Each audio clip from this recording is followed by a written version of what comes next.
नमस्कार दोस्तों, आप सबका कानपा एजुकेशन आईएएस एकेडमी में स्वागत है। आज हम अपने इस लेक्चर में एक इंपॉर्टेंट डेवलपमेंट की बात करेंगे। पार्लियामेंट्री पैनल, जिसमें डिफरेंट पॉलिटिकल पार्टीज के लोग एज अ मेंबर होते हैं किसी इशू की जांच करने के लिए, उन्होंने पेटीएम को आड़े हाथों ले लिया है। समझेंगे दोस्तों अपने इस लेक्चर में पूरा मामला। लेकिन आगे बढ़ने से पहले अगर आपने हमारे चैनल को सब्सक्राइब नहीं किया है तो चैनल को सब्सक्राइब कर बेल आइकन पर क्लिक कर दे। साथ ही दोस्तों आप हमें फाइनेंशियली सपोर्ट भी करें। हमारा यूपीआई आईडी है kanpaeducation@ybl।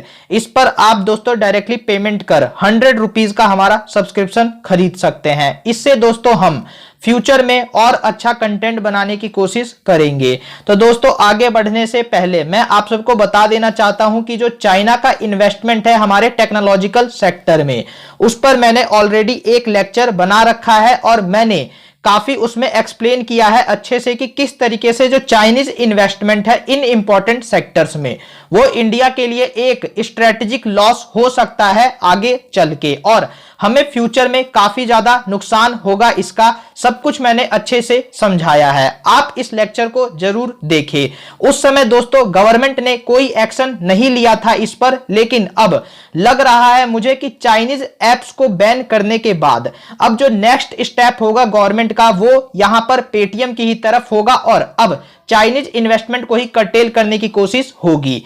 दोस्तों अब यहां पर ध्यान दीजिए कि पेटीएम अपने आप को इंडियन कंपनी कहता है, लेकिन इसका जो सर्वर है वो एक्चुअली में डाटा स्टोर करने के लिए जो लगा हुआ सर्वर है वो अब्रॉड में है।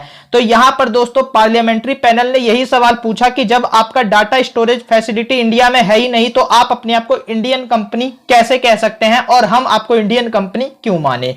उसके बाद से दोस्तों पार्लियामेंट्री पैनल ने पेटीएम को कहा कि आप अपना डाटा स्टोरेज की जो फैसिलिटी है वो इंडिया में बनाइए, इंडिया में लाइए। इसके बाद से दोस्तों पार्लियामेंट्री पैनल ने यह भी पूछा कि जो चाइनीज इन्वेस्टमेंट है आपके स्टार्टअप में वो कितना हुआ है, उसकी प्रॉपर डिटेल दीजिए, किन किन शर्तों के साथ कहां कहां कैसे कैसे इन्वेस्टमेंट हो रहा है, सब कुछ हमको जानना है। यानी एक तरीके से पार्लियामेंट्री पैनल ने पूरा का पूरा चाइनीज इन्वेस्टमेंट का एग्रीमेंट सहित डाटा अपने पास मंगवा लिया है। यह दोस्तों काफी इंपॉर्टेंट डिटेल है इंडिया की सॉवरेनिटी और सिक्योरिटी को मेंटेन करने के लिए। अब दोस्तों इतना ही नहीं, पार्लियामेंट्री पैनल आगे बढ़ी और एक स्टेप उसने और बढ़ते हुए कॉन्फ्लिक्ट ऑफ इंटरेस्ट पर भी सवाल पूछ लिया।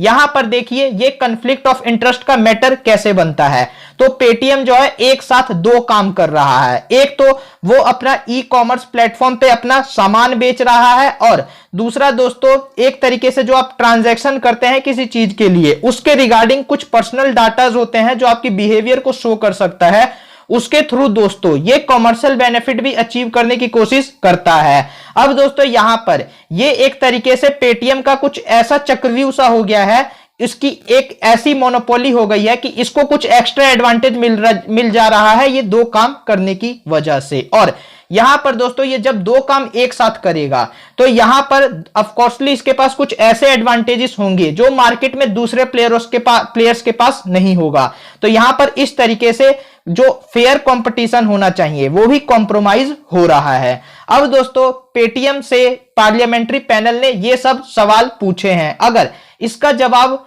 पेटीएम सेटिस्फैक्टरीली नहीं देता तो उस पर लीगल एक्शन लिया जा सकता है या किसी तरीके का जुर्माना भी लिया जा सकता है। वो जो आगे होगा उस पर हम फर्दर वीडियो लेकर आएंगे। इस वीडियो को एंड तक देखने के लिए आप सबका बहुत बहुत धन्यवाद।